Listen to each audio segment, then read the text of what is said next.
যে চার শ্রেণীর মানুষ জান্নাতে যাবে না। এক, বাপ মাকে মানে না যে। দুই, জুয়া খেলে যে। তিন, খোটা দেয় যে। চার, নিয়মিত নেশাদার দ্রব্য পান করে খায় যে। এই চার শ্রেণীর লোক জান্নাতে যাবে না। আর বাপ মায়ের ব্যাপারে বলেছে, এই ছেলে শোনো, একদিন তুমি ছিলে তোমার মায়ের কোলে, পেশাব করাতো তোমার মা, পায়খানা করাতো তোমার মা, ছুঁচিয়ে দিত তোমার মা, গোসল করাতো তোমার মা। একদিন ছিলে তুমি তোমার মায়ের কোলে, এখন তোমার মা তোমার কোলে, তোমার বোনেরা শ্বশুর বাড়ি চলে গেছে, তোমার বউ দেখবে না, পেশাব করাবা তুমি, পায়খানা করাবা তুমি, পানুচ খরচ করবা তুমি, কাপড় পাল্টে দিবে তুমি, কাঁধে করে মাথায় করে মেডিকেলে নিয়ে যাবা তুমি, তোমার মা যা যা প্রয়োজন আছে তুমি সব করবা। এক পায়ে দাঁড়িয়ে থাকবা, মায়ের ঘরে জোরে হেঁটে যেতে পাবা না, জোর করে একটু তাড়াহুড়া করে যেতে পাবা না, নিষেধ।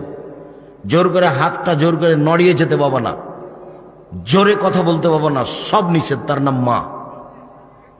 এত বড় মানুষ পৃথিবীতে কেউ নেই যার পায়ের নিচে জান্নাত, এই কথা মুহাম্মদ সাল্লাল্লাহু আলাইহি ওয়াসাল্লাম বলেন। যার পায়ের নিচে জান্নাত, এই কথা আমি বলিনি, এই কথা কে বলেছেন?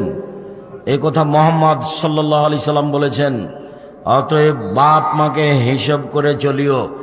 যতই সম্পর্ক দুর্বল হোক, তুমি অ্যাকাউন্ট বইয়ের নামে খুলিও না। ওই যে অ্যাকাউন্টে কি ওটা বলে, নমিনি কি বলে, যে নমিনি, ওটা তোমার বাপের নামে করে রাখিও, বইয়ের নামে করিও না, ভুল হবে। দেখো ভুল হবে, দেখো ভুল হবে, ও কিন্তু চলে যাবে এক সময়। সবাই চলে যাবে এ কথা নয়, তবে যাবে স্বাভাবিক, এ কথাই ঠিক। আমি মহিলাদের একচাটিয়া দোষ দিনই। এমনও বৌমা থাকতে পারে যে স্বামীকে বলবে, তুমি আব্বার হাতে কিছু টাকা পয়সা দেও না কেন? তুমি যখনই বাড়িতে ঢুকবে তখন তুমি আম্মার ঘরে আগে যাবা, আম্মার ঘরে গিয়ে আমার সাথে কথা বলে তুমি আমার কাছে আসবা। এরকম বৌমা হতে পারে না? আছে। আমি সম্পূর্ণ না করিনি, এইটাই উচিত হবে। যখনই তুমি বাড়িতে ঢুকেছো, আগে বউয়ের কাছে গেছো, তখন বউ বলছে আপনি এরকম ভুল করেন কেন? বাড়িতে সালাম দিয়ে ঢোকে, আগে কার কাছে যাবেন? মা যে ঘর আছে সেখানে যাবেন, সেখানে কথা বলবেন, আমার সাথে কথা বলে, আব্বার সাথে কথা বলে আপনি এখানে আসবেন। আপনি এইভাবে সরাসরি আমার কাছে আসেন কেন? এইরকম বলার মতো মহিলা নেই? আছে। আমি টোটালে না করিনি।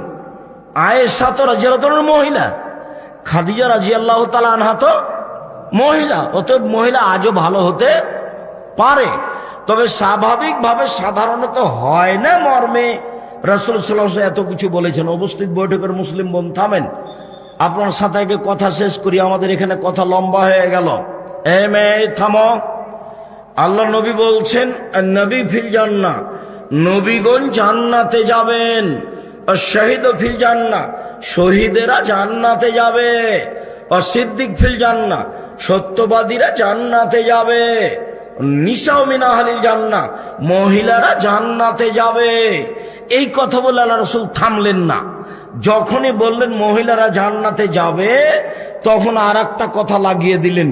কোন মহিলা?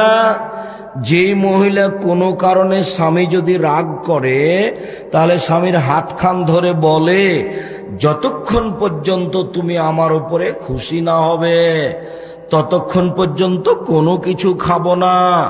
এই নারী জান্নাতি নারী। আমি মনে হয় বুঝাতে পারলাম না ভালোভাবে, আবার বলি। এই বাচ্চা, এই ওই বাচ্চা উঠে, ও তো আর কথা বুঝে না, আপনাকে তো তাকে ধরে রাখতে হবে। একটু আবার দেখো তো।